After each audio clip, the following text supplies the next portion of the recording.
You're listening to the Agency Podcast, marketing strategies for professionals and business owners. Learn from two industry experts who work on the front lines of digital advertising and find out how their agency generates millions of dollars in revenue for their clients. From industry news and trends to practical advice, discover the tools to grow your business online. Here are your hosts, Ryan Leach and James Crittenden, owners of Fresh Move Media.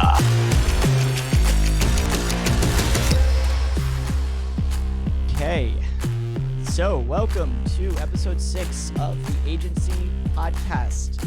Let's see, marketing strategies for professionals and business owners. So I'm assuming eventually you'll get it. Well, that's why I have that here. So It's a good thing I bought the mugs then. I was only take 2, but we got it right this time. So, all right, off to the races. So today we're going to talk a little about copy, ad copy, different platforms, website copy, and some cool things to share with you all, some thoughts, some What is copy? common misconceptions, right, that business owners have with it. So, I mean, we've talked with business owners and we say copy, Yep. and they have, like, I could see it just glaze over their eyes as far as, like, not knowing what that is, and they just nod along, but I know. Yeah. What is copy? yeah, so I define copy as words that connect with your audience. So it's text. Yeah, text, right? It's written word, right? And the most important thing people need to realize is that it's not as easy as you might think. In fact, actually, if anybody who's taken an English class knows, writing in English is not very easy to begin with, right? No, I sucked at it. That's why I don't do it for the company. Yeah, actually, routinely you'll just send me stuff and say clean this up. Yeah. Even emails and it's make this look better. Make it sound and better. As if I will draw it out and unnecessary or add so much more words or just write in fragments. Right. Just how my mind thinks, I guess. I don't know. Oh, that's great. That's great. Yeah, let's talk first about kind of high level. What's the goal of ad copy, right? What's the objective? To sell. To make the case, right? I view it as number one being grab attention, right? Because the reality is there's so many things vying for people's attention nowadays, and it's easy for people to keep scrolling, unsubscribe, right? Do any number of things to basically prevent you from grabbing their attention. So it's constant these days. Right. But with copy, a lot of marketing companies don't have effective copywriters, or businesses hire marketing companies not knowing that copy is super important. Yep. And we've seen it where a lot of stuff is just copy and paste jargon. It doesn't speak with the correct tone of voice, doesn't match the platform, doesn't match the audience they're trying to target. It doesn't have the local aspect as far as the verbiage or key phrases or whatever. Yep. They're just writing as if they were writing it themselves as opposed to as if they were coming from the business standpoint. Yep. If that makes sense. Yeah. So well, and that's what a business needs to keep in mind. I mean, I think the best place to start first is to know your brand's position in the market, right? Are you the market leader? Or are you, like most of the businesses we work with, are not the market leader? They're usually an upstart, or they're a scrappy, trying to take a piece of the market, right? Is your brand story one of kind of fun, interesting, clever, or is it more of experience, knowledge, know-how, right? And all those things are important because how you present your business to people will come out in the words you're using. So essentially what ad copy is the best explanation from a TV standpoint is like Mad Men. Yeah. The entire aspect of that show is all ad copy. Yeah. As far as Don Draper, the way he words it stuff. What's that one episode with cigarettes with Red Stripe? Oh, yeah. Yeah. We were talking about Lucky that. Strike? Lucky Strike. Yeah, not Red Stripe. That's beer. Lucky Strike. Yeah. What terms did he phrase as far as? So that's a great scene. If you haven't seen it, it's definitely worth YouTubing. So their client is Lucky Strike, right? And they're basically selling the exact same product as Marlboro, right? Reynolds, right? They're all selling the same tobacco filled with chemicals. Like that's what it is, right? And he starts asking him questions. He says, well, tell us about your process. How does it work, right? He said, well, we grow the tobacco, then we lay it out in the sun, in the the North Carolina sun, right? And let it dry. And then they go on with the process, and he says, that's it right there. It's your tobacco is dried by the sun, right? And he's like, well, we all do that. Like Marlboro does that, right? No. They might do it, but you're the first to say that you do it. And since you're the first to say that you do it, they don't do it, you do. Right. Right. And that's I mean, it's so funny because all those back in those days, ad copy was just as important then as it is now. It hasn't changed. It's just evolved into the digital space. Right. From billboard advertising to just big catalog magazine, everything was copy. It was copy and maybe a nice picture, but there was no video. Yeah. So So I would say the first thing is grab attention. Second thing is create interest, right? You got to not just get someone's attention, but it's got to then be something that can hold their attention with interest. And then ultimately inspire action, right? Get them to take action. So how do you do that? Yes. How do you do it? Well, I think number one, you got to start with your audience in mind, right? And this goes back to a theme we've said on a number of different podcasts, right? If you try to speak to everyone, you end up speaking to no one, right? And that could not be more true than with ad copy. Your ad copy needs to speak directly to your target audience and beyond your target audience, even the bullseye audience, right? Which I define as kind of your unicorn client, even like more detailed than what you would just define as your overall target audience, right? Because every campaign you do, every ad campaign you do is trying to accomplish a specific goal with a specific type of person. And if it's not, then it's going to be so broad it won't work. And so you got to put yourself in the mind of who exactly you're talking to and what's going through their mind, in addition to where they're seeing you, right? Are they seeing you on Facebook? Are they seeing you in a Google ad? The frame of mind between those two groups of people could not be more different, right? So you take your ideal client, the one that brings you the most revenue, which obviously is not just everyone. It's you have the demographic information of that ideal client that you have. I mean, most businesses usually know who that is.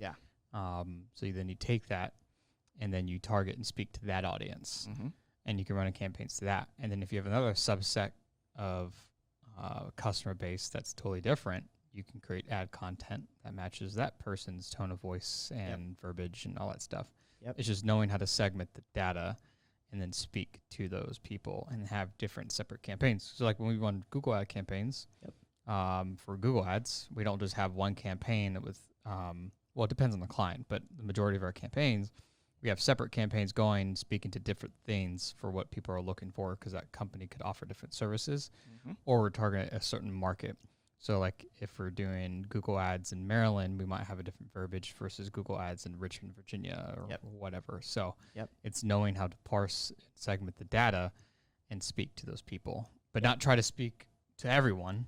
Speak to the groups individually. Yeah, absolutely. And so it's understanding that, right? And then the second thing is understanding where is the frame of mind of that person based on where they found you.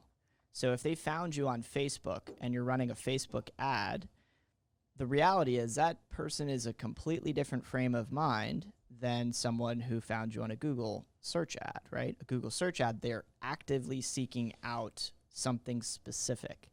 In Facebook, you're trying to pick them off from their day-to-day. Interrupting their frame of mind. Exactly, right? Yeah, it's their day-to-day, flipping through, scrolling through. Actually, you need to have better ad copy in that standpoint. Absolutely, yeah. Because if it's the same exact copy as Google, it may be just as effective. It depends, again, what your product is. But to interrupt someone's day, they could be in a shitty mood, they could be in a delightful mood or whatever, to then have them stop to consume the information and go through and then even take action. You just have to speak the right tone and right words, and most marketing companies are not good at that. Actually, I would say I remember I forget who said it, what marketing agency or data agency mentioned that I think it's like 80% of marketing dollars are essentially just thrown down the drain because it's just garbage marketing. Yep. They let the creative aspect get in the way of the sale.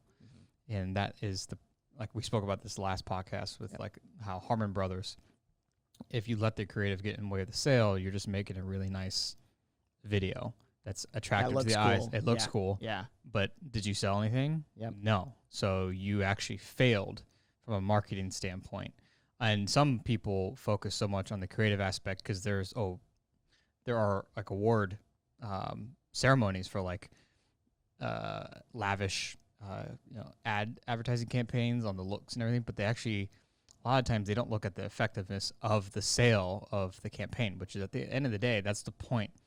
I think they're just speaking to the artsy people who are behind it to make them feel good. Yeah. But at the end of the day, I think that's just a waste of time. Yeah. And it's return on investment. And you're wasting your client's money, in all honesty. Yeah.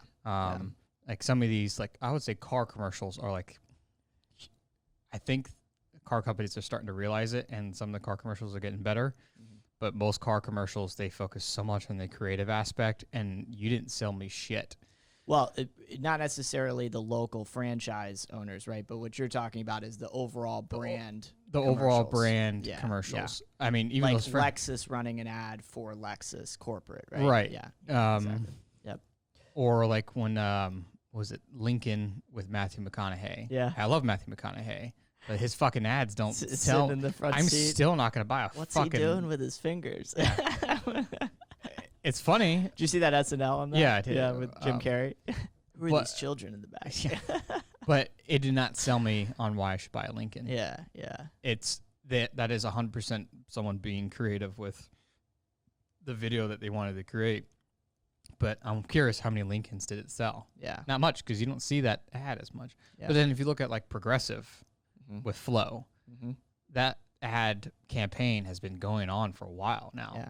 And they actually, I haven't switched Progressive, but the only reason why a company would continue to do that is because it worked. Yeah. Same thing with Geico. All the I guess there was the creative aspect, having a damn lizard talk that grabbed people's attention, but the copy, as far as the text you were saying, it created almost like people, it's so easy a caveman can do it or whatever. Yeah. That's effective copy. Yeah. That's them selling it. That's their understanding the messaging, and they've pounded home one message. Geico has pounded home one message for the better part of 20 years, right? And it's 15 minutes or less can save you 15% or more on your car insurance. And I bet you that everyone listening right now could recite that. Right. And that's because they understand that messaging, and they've just fed it to us like Novocaine over and over and over again for a lot of years. And they've done a lot of creative ways around that, right? But they know that that's their position in the market, and that's what they want people to see and hear constantly. So, same thing with Verizon. With Can You Hear Me Now? Yeah. Good. Yeah. But when Sprint took the guy and hired him, it's like that was actually pretty smart. Yeah, that was good. That was good. So, on that note, then, since most business owners are not copywriters, they're business owners running the day-to-day operation. Yep. Where should a business owner start? With what? Writing copy? With writing copy or writing a campaign. If they wanted to do it themselves, let's say it's a business owner or someone that works for a business that has the role of the marketing director, CMO, sure, whatever the damn title is. Yeah. Where does someone start? Well, so I think we talked about the audience. We talked about understanding your message and how it's going to land on people. Some common mistakes people would make when they actually start crafting the messaging is, number one, using 3 words when one will do, right? And this is the art of copy, is constantly you write something. And so what I find myself doing is I'll write something out either on my whiteboard in my office or in my notes, and I write it, and then I rewrite it, and then I rewrite it, and I rewrite it, and I'm constantly taking out a word, taking out a word, taking out a word to get to the lowest common denominator in the sentence. Because when you have seconds to hook someone, there's every single word has so much more value now. So, so I think number one is not allowing all these extra words to get into the sentences. And usually, the first sentence you write will have too many words, and you have to cut it down. So that's number one. Number two is passive voice instead of active voice. And so, can you give a? Yeah. So the difference with passive voice and active voice is, making the object of the sentence, positioning that kind of where the subject is an example of, and not to get too technical with grammar here. In fact, I actually pulled up an example, so it's easy just to run through. Active voice, the same sentence written in passive voice would be, the car was driven off the road by Sally. Sally's the subject of the sentence, but she's at the end of the sentence, right? The object was put in the front of the sentence, right? So it's, the car was driven off the road by Sally. Active voice is, Sally drove her car off the road.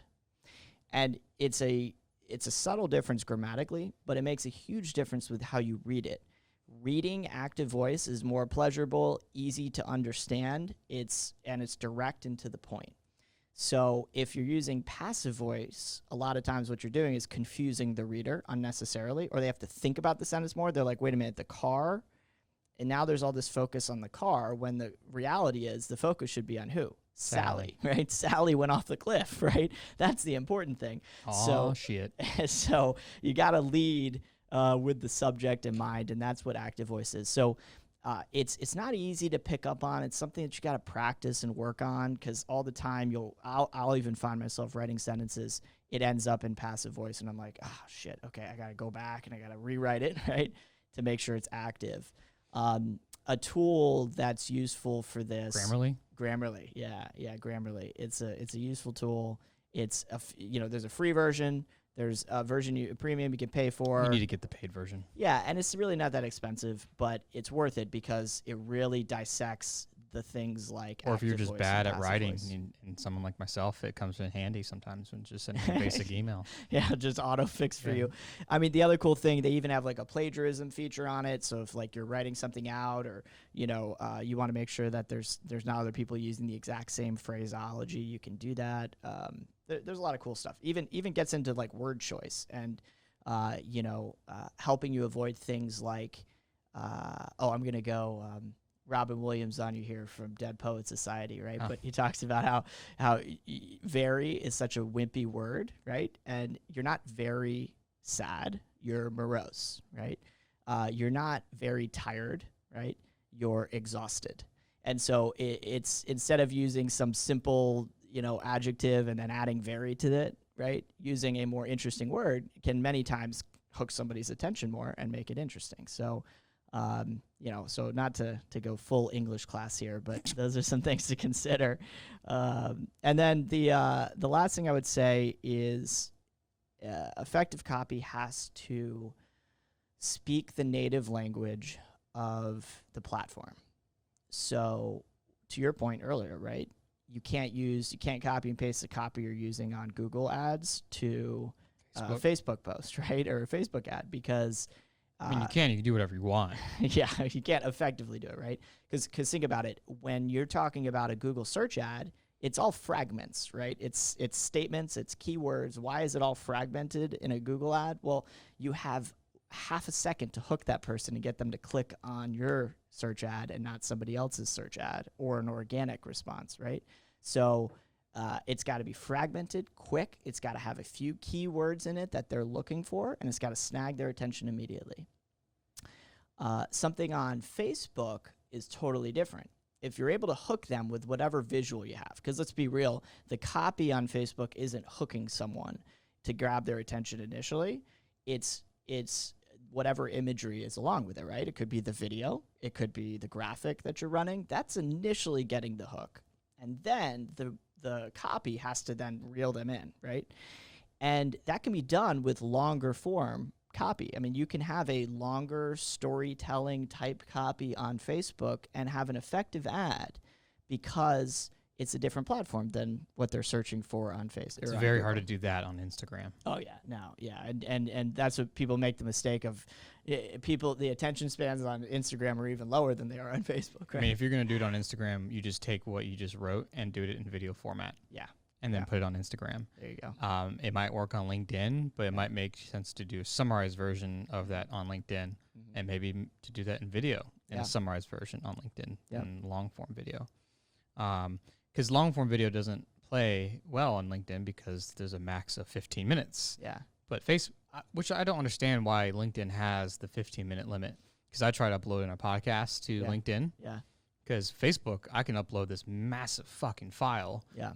It's an hour long, and there's zero issue. Because again, they're trying to compete in the space of they've only YouTube. had video for like 3 years now, right? Right. So, but LinkedIn, I try to upload it, and it has a max of 15 minutes. I'm like, I'm not gonna go through and just take the first. I mean, I could just do the first 15 minutes and do to be continued, but all that tells me is then right now, long form does not work well on LinkedIn because the really 15 minutes is not long. I mean, it depends on the context of what you're talking about. Yeah. But I think if you're going to post something on LinkedIn that's a long form, then you're going to need to put a summarized version on it.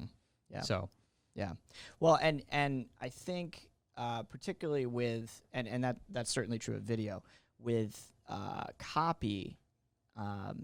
It can be really interesting. Long-form storytelling can be interesting on LinkedIn and on Facebook. You wouldn't necessarily do that on Instagram, but on LinkedIn and Facebook, if you're telling a story, it's about people, and it's interesting and engaging, you can get somebody to share the crap out of that and read all the way through.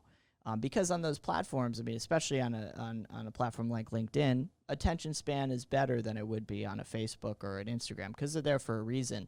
But in order for that to happen, it's got to be really interesting. It can't just be a sales pitch necessarily. It has to be some kind of story that sucks people in order to really make that happen. right. And you can't do that with every single post, right? That's got to be few and far between. And actually on Facebook, if you try to sell now, even if it's on your personal page, they will ban you. Yeah. I've seen it to happen to people who even had the blue check verification because Facebook wants to make sure you're doing it on a business page and then you're paying for it versus you trying to take advantage and go around the system. Yeah. And I've even noticed in Facebook posts on personal, if you link an article or it goes somewhere external, or even saying the word link, check the link below. Facebook's algorithm, like I've noticed a huge difference in the amount of interaction and engagement you get with the post because Facebook is definitely showing that post to less people. Oh yeah, we were finding that. Yeah, when I post, I mean, I've noticed it before, and then it seemed to go away. Now it seems to be back. But like when we post one of the episodes, the first one we did podcast, tons of engagement. Second podcast, tons of engagement. Third podcast, I actually then post a link because I want people to hey, check out our iTunes. This is the iTunes link to subscribe. 2 likes. Yeah. It's like, wait, what happened? And then the third, whatever the next podcast, I didn't do that. Back to normal. So you can't always try to be selling on Facebook. Yeah, definitely. So, and we could have a much longer conversation on this. In fact, we are going to do a deeper dive into each of these different platforms and specifically what kind of visual components and what kind of copy play the best on each of the platforms. And that's for another discussion. But in summary, it's got to grab attention. It's got to create interest with your specific bullseye audience.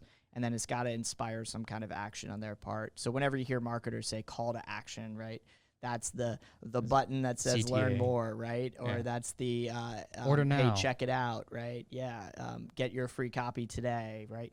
All those things being calls to action to get the user to do some specific thing. Yeah. So obviously we offer copywriting services or obviously marketing services, but let's say someone wants to hire someone local,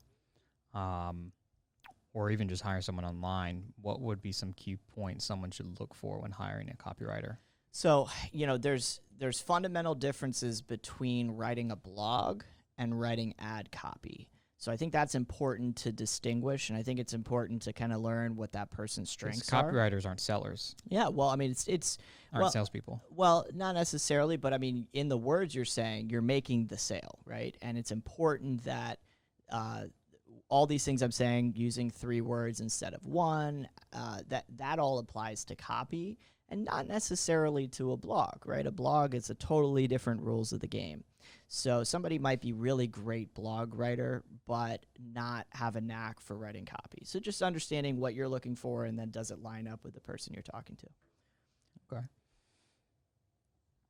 All right. So do we want to do some meme review here? We do, but I want to bring up some podcasting news. Oh, yeah. Okay. So, as you know, Spotify signed an exclusive multi-year deal. They didn't specify the number of years, but I have a feeling it's like 2 to 3 years. Knowing Joe Rogan, it probably is not over 2 years. Yeah. For $100 million.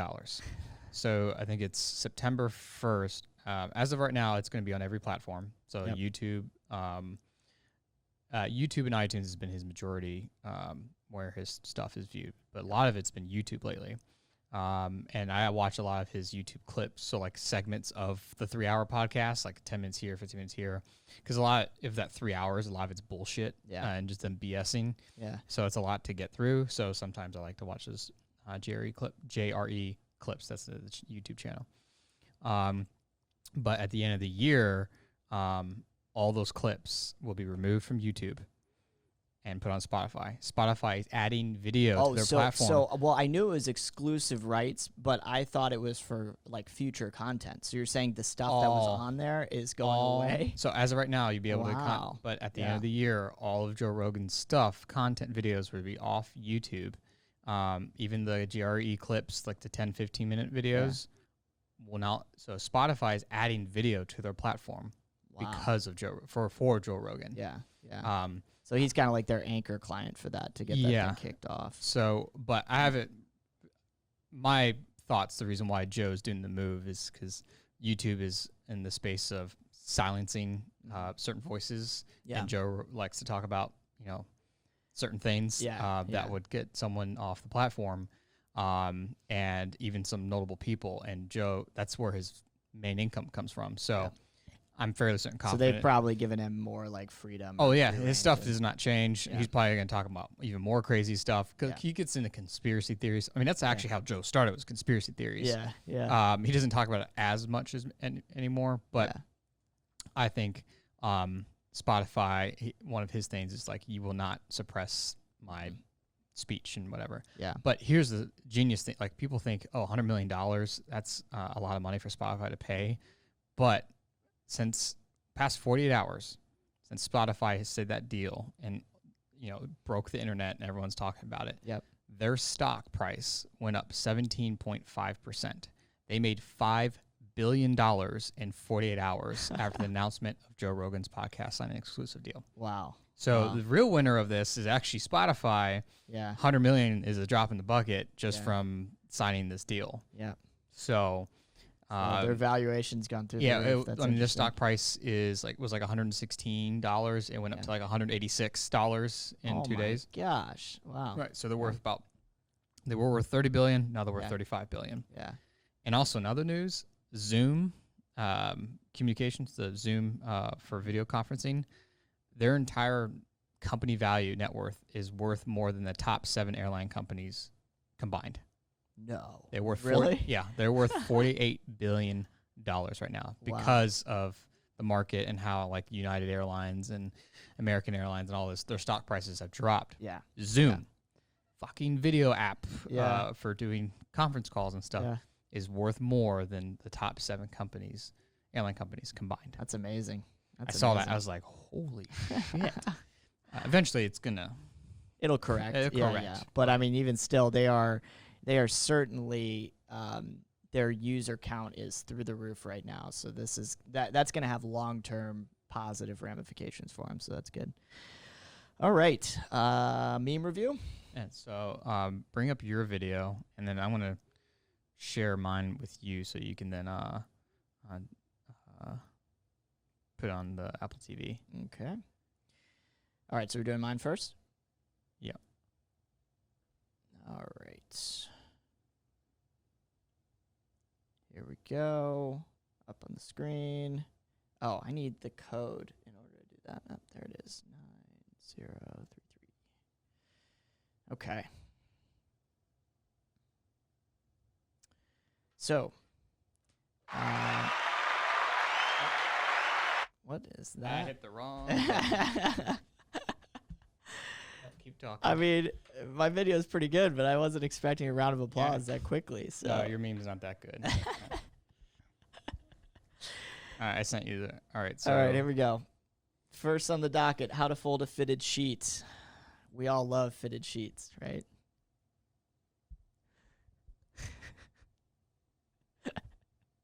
More effective than any of us could do. It's a lot faster than. Of course, it's a damn cat video. Oh man, so that's what I got. All right. You're gonna do your. Oh yeah, I gotta do the music. I'm slacking here.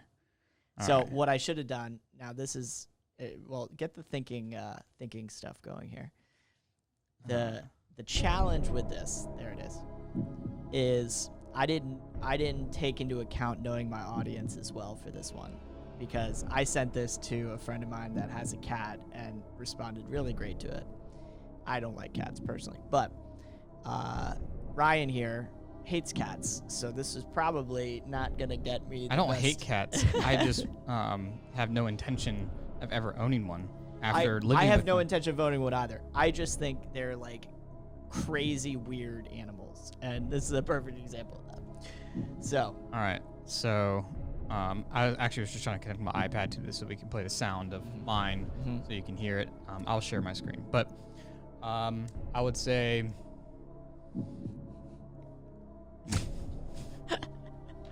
how many views? Holy shit, 1.69 million views, May 19th. Yeah. I give it a 7.4. Okay. All right. I will take that. All right. You're gonna take over the screen here. Yeah, I'm gonna take over the screen. All right. So let's see, conference room. All right. Mine is, if I can get to Facebook. Let's turn up the volume here. If it wants to play. Facebook is screwing up here. Okay. Oh, here we go. Oh, and the sound's not coming through. What the hell? What? It's a 3-minute video. We're watching the whole Well, thing. we watched the first 60 seconds. I didn't of realize we could share a 3-minute video. Damn it. The dude dad does some good stuff. Hungry, buddy? Hey, man, you want to go out tonight? Oh, shoot. I'm sorry. I forgot you got kids. No, I'll just call somebody else. Oh, I know exactly what you mean. I mean, I don't have kids, but I do have a dog, so I feel you. It's hard. Yes. Golf today? Oh, man, I'm so busy. I don't know if I can swing it. Yeah, quick 18 holes. Okay. What do you mean you're not going to be there? Dude, just get a babysitter. I don't know why they don't just get a babysitter. Just get a babysitter. Oh, yeah. Dude, I got a bunch of cardboard. Let's just make a crib and you can put the baby in there. I mean, he's a lot of work. I have to let him out like every 4 hours. So, I know how you feel. Whoa, whoa, whoa. Oh, God, that scared me as a parent. The kid's like 2 months old and he's already calling shots. When I have kids, it won't be like that. When I'm a parent, my kids will not eat processed food. I will never let my kids watch TV. When I have kids, they will be way more well-behaved than that. All right, thinking. First of all, I like their stuff. He's got some really good stuff. He had the most recently the working from home, 5 stages of working from home video, which I recommend. It's pretty good. And also, wasn't the same guy from Husbands at Target? Probably. Yeah, I would not be same surprised. guys. Husbands at Target. I think he collaborated with some people. So I respect his work. It's a little lengthy. I didn't realize that was within the parameters of this, right? It's a new thing, man. Come on. But I do think it's a funny video. And actually, I do find myself saying a lot of those things to a lot of my friends that have kids. And I'm Almost right all there. your friends that I know all have kids. Yeah, a lot of my friends have kids. So I am going to. I got it here. You gonna do the next thing? There we go. Do I say it first, or do you? You say it, then I say give it you. first. Then Okay. I give you that, or 7.5. Oh, 7.5. so a little bit better. Yes. Oh no, hold on. I got some claps here, people. Let's do it. Wait. Where's the crickets? Applaud. There it is. There it is. All right. It doesn't tell me which one. I have to look. We will post both, right, and then you all can decide for yourselves. Yeah, so exciting. All right. So next week's podcast, we're going to talk about graphic design. Cool. I think that would be great because we haven't really dived into that, so that'd be great. Yeah. It's another thing that most business owners aren't good at. Yeah. Yep. Effective graphic design and have an effective copywriter. So cool. Looking forward to it. Thank you all for joining us, and we will be back next week. See you next week. Have a good one. Thanks for tuning in. Like what you're hearing? Then make sure to subscribe on iTunes and YouTube. Stay tuned to next week's episode from the Agency Podcast.